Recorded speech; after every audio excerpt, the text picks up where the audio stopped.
There was a time when January wasn't just cold and empty, it was the starting line.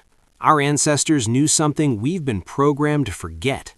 The best harvests don't begin when the garden centers open their doors. They begin now, in the frost, in the silence, while everyone else is scrolling through pretty seed catalogs and dreaming about spring.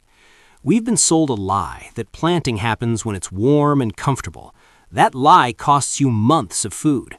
Today, I'm showing you 20 vegetables you can get in the ground this month, matched to your growing zone, so you stop losing an entire year of harvests because some corporation decided when you're allowed to garden. And number 20, you're going to want to hear this one because it's a crop that American gardeners were deliberately erased from knowing about. Before we dive in, if you're the kind of person who's tired of being lied to about when and what you can grow, hit that subscribe button right now. This channel exists to bring back the knowledge they tried to erase. Every video is something they don't want you to know. Don't let the algorithm bury this. Subscribe and let's build something they can't control. Let's start with garlic. Now I know what you're thinking, garlic gets planted in fall, and you're right, mostly.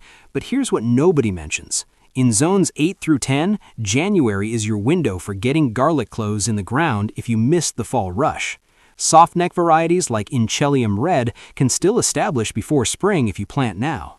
The bulbs won't be as massive as fall-planted garlic, but you'll still harvest something instead of nothing. And here's the kicker. Grocery store garlic is shipped from China, bleached to look white and clean, treated with sprout inhibitors so it doesn't grow, and sold to you at a massive markup. A single head of garlic planted this month can multiply into 10 heads by summer. That return on investment used to be common sense. Now it's treated like some kind of secret gardening hack. Next up, potatoes, the underground powerhouse that kept entire nations alive through wars, famines, and economic collapse. Potatoes have fed more people through hard times than almost any crop in history. The Irish knew it, the Russians knew it, Depression-era Americans knew it. And then we somehow decided potatoes were fattening, boring, and not worth growing. In zones 8 through 10, January is prime time for planting seed potatoes directly in the ground. Yukon Gold is a variety that produces reliably and stores well through summer. In colder zones, you can start potatoes indoors in containers and transplant when soil warms. The reason potatoes disappeared from American gardens has nothing to do with difficulty. It has everything to do with convenience culture, convincing you that a 5-pound bag from the store is easier than growing 50 pounds from a handful of seed potatoes. Our grandparents would be stunned at what we pay for what they grew without thinking twice about it. Carrots are next, the sweet root that grows best when planted in the cold nobody wants to work in. Carrots were a winter staple across Europe for centuries. They stored in root cellars, sweetened in the cold ground, and provided essential nutrition when fresh food was scarce. In zones 7 through 10, January is an ideal month for directly sowing carrot seeds into prepared beds. Danvers Half Long is a classic variety that handles variable soil conditions and produces consistently. In colder zones, you can start carrots under row covers or in cold frames. Here's what they don't tell you. Carrots sown in cold soil germinate slowly but develop better flavor than spring carrots. The cold triggers sugar production in the roots. Your January carrots will taste sweeter than anything planted in April. But the industrial food system doesn't want you to know that timing matters. They'd rather ship you baby carrots cut from full-sized carrots, soaked in chlorine to stay fresh, and packaged. Beets, the dual-purpose crop that gives you greens and roots from the same plant. Beets sustained Eastern European communities through brutal winters. They were pickled, roasted, stored, and consumed in ways modern American kitchens have completely forgotten. The greens are more nutritious than spinach. The roots store for months, and yet most gardeners never plant a single one. In zones 7 through 10, direct sow beet seeds in January for spring harvests. Detroit Dark Red is an heirloom variety that's been feeding families since the 1890s. The reason beets fell out of favor is embarrassingly simple. They don't photograph well for Instagram. They stain your hands. They require actual cooking knowledge to prepare. So we abandoned a crop that could feed us twice from one sowing because it wasn't pretty enough for social media. That's what we traded survival skills for. Parsnips are number 5, and if you've never grown them, that's not an accident. Parsnips are the forgotten cousin of the carrot, sweeter and more cold-hardy, grown across medieval Europe as a staple crop before potatoes even arrived. They were baked, roasted, mashed, and turned into wine. And then somehow America just stopped growing them. In zones 7 through 10, January is your planting window because parsnips need a long season and cold exposure to develop their signature sweetness. Hollow Crown is a variety that dates back centuries and still outperforms modern hybrids. Parsnips take 4 months to mature, which is exactly why grocery stores don't carry them. They can't be rushed, they can't be forced, they grow on their own timeline. And that made them inconvenient for an industrial system built on speed and uniformity. We lost an entire vegetable because patience stopped being profitable. Shallots come next, the elegant allium that French cooking can't survive without, but American gardens somehow ignore. Shallots were grown in monastery gardens across Europe, prized for their complex flavor and reliable storage. A single shallot planted in fall or winter multiplies into a cluster by summer. In zones 7 through 10, you can still get shallot sets in the ground this month. Ambition is a variety bred for storage and consistent yields. The reason shallots never became mainstream in America is because the supermarket model doesn't support them. They're too expensive to produce commercially, too fragile to ship long distances, and too complicated to explain to a customer used to buying yellow onions. So instead of teaching people to grow their own, the system just quietly stopped offering them. And we accepted that as normal. Arugula is up next. The peppery green that grows so fast you'll be harvesting while other gardeners are still browsing seed racks. Arugula is ancient, cultivated since Roman times, and has never required coddling. It germinates in cold soil, tolerates frost, and produces leaves you can cut repeatedly. In zones 3 through 10, January is listed again and again as a planting month for mild winter climates.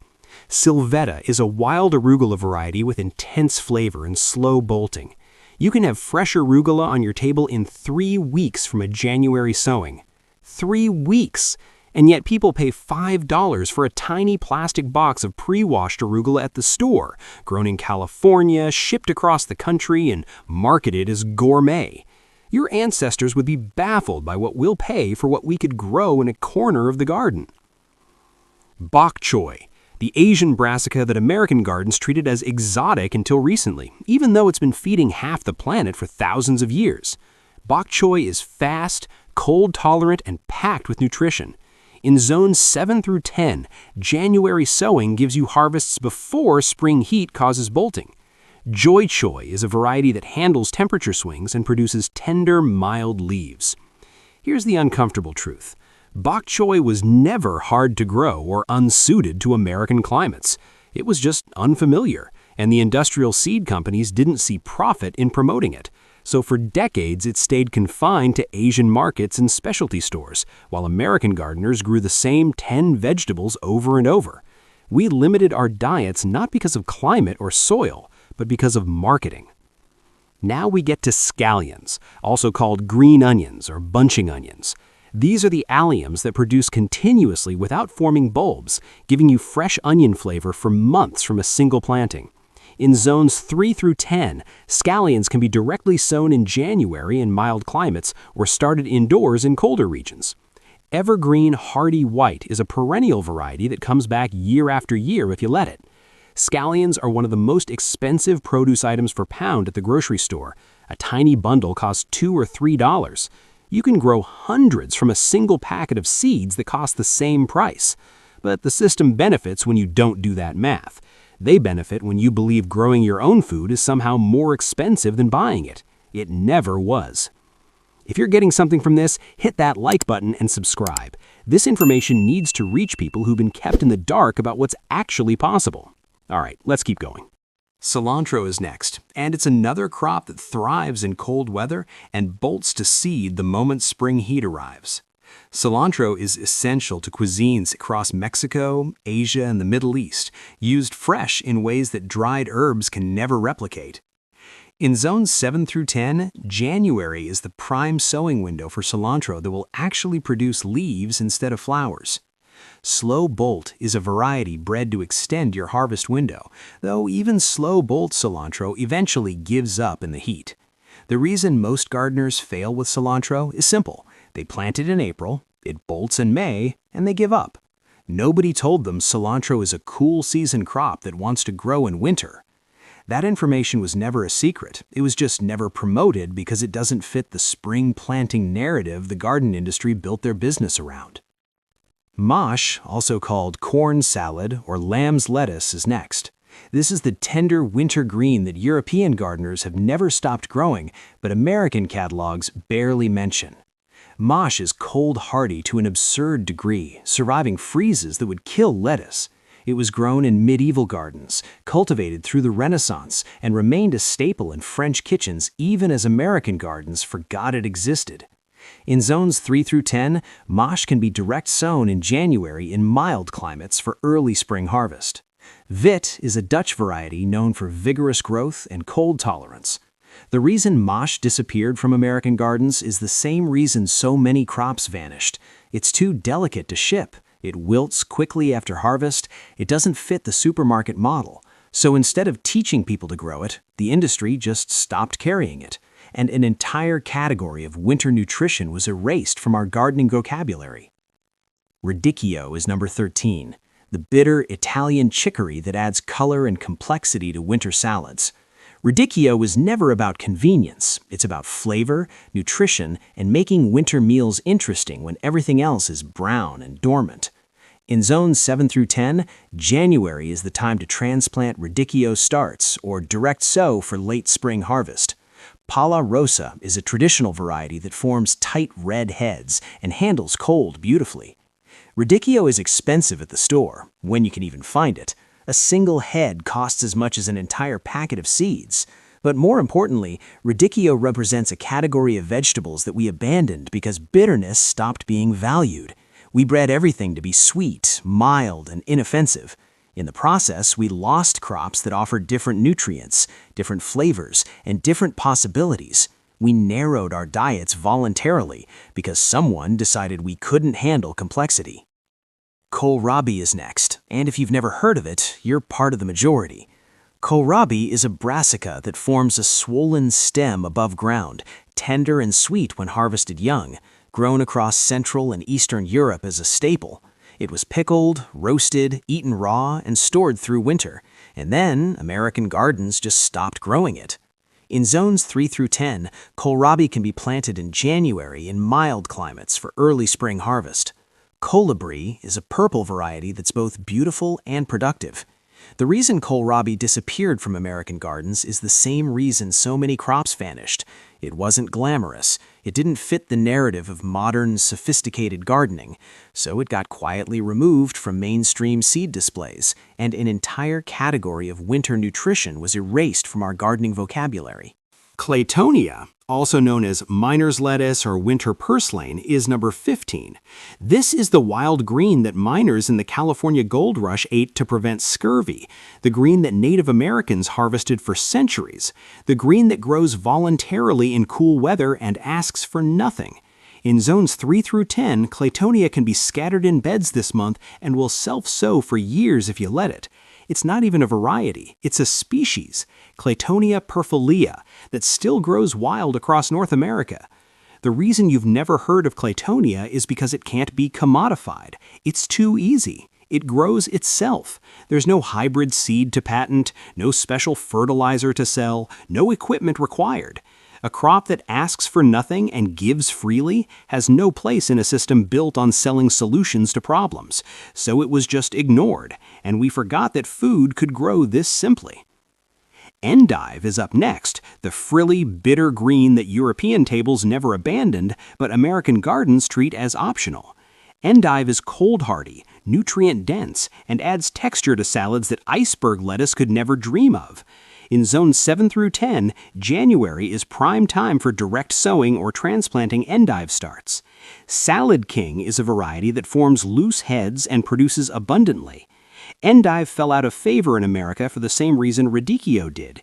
It's bitter. It requires dressing and preparation. It doesn't taste good plain from a bag. So we replaced it with tasteless salad mixes that required no culinary knowledge whatsoever. We traded flavor and nutrition for convenience and called it progress. Sorrel is number 17, the lemony perennial green that was once a kitchen staple and now barely exists in American gardens. Sorrel is ancient, mentioned in medieval texts, grown in monastery gardens, used to make soups and sauces across Europe. It's perennial, meaning you plant it once and it comes back year after year.